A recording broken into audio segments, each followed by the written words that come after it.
and you're being deceived based on this, that, and this has been shown to be propaganda. This has been shown to be complete fabrication. This is actually a deep fake video. This is actually AI created.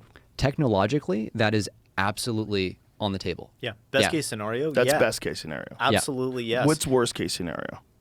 I mean, like actual worst case scenario. I like your face. Like, I mean, we're talking like, so like, He's pushing it out. so it's like, but you think about it, right? Like, we're you know, It's the end of the world as we know it, and I feel fine. Except it'll sound like Scarlett Johansson, but yes. Yeah, yes. that's right. It's gonna be her. I didn't think it It's gonna be sounded her. that much like her. We played it, and I was like, I don't know. I mean, we listened to the clip from her, and then we listened to the thing. I'm like, kind of like a girl from the same part of the world. Like, not really you. Like, that's kind of cocky. That's true. I mean, the fact that I guess Sam reached out to her a couple of times kind of makes it a little weird. And then but tweeted the word her. Right. But they yeah, also did say that they had gotten this woman under contract before they even reached out to Scarlett Johansson. So if that's true. Yeah, that was. I think it's kind of complicated, right? So OpenAI previously put out a statement where they said explicitly, and this was not in connection with this. This was like before when they were talking about the prospect of human of AI generated voices. oh, that was in March of this year. Yeah. But it was like well before the Yep. ScarJo stuff or whatever hit the, and they were like, they said something like, look, no matter what, we got to make sure that there's attribution if somebody's voice is being used, and we won't do the thing where we just like use somebody else's voice who kind of sounds like someone whose voice we're trying to like they literally like mapped That's it out. funny because they said what they were thinking about doing. We won't do that. That's a good way to cover your tracks. Oh, we I- will never do that. Why would I ever take your Buddha statue, Joe? Yeah, I'm that's never going to do that. ridiculous. That would be an insane Yeah, thing to where's do. the fucking Buddha statue? Yeah, I think that's a small discussion. You know, the Yeah. Scarlett Johansson voice, like whatever. She should have just taken the money. But it would have been fun to have her be the voice of it. It'd be kind of hot.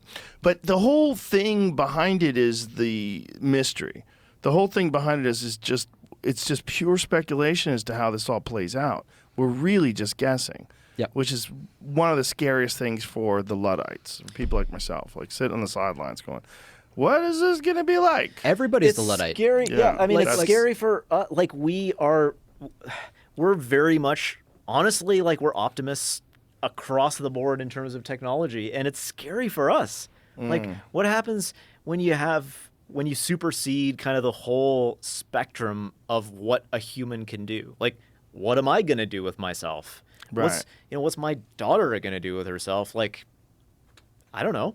Yeah.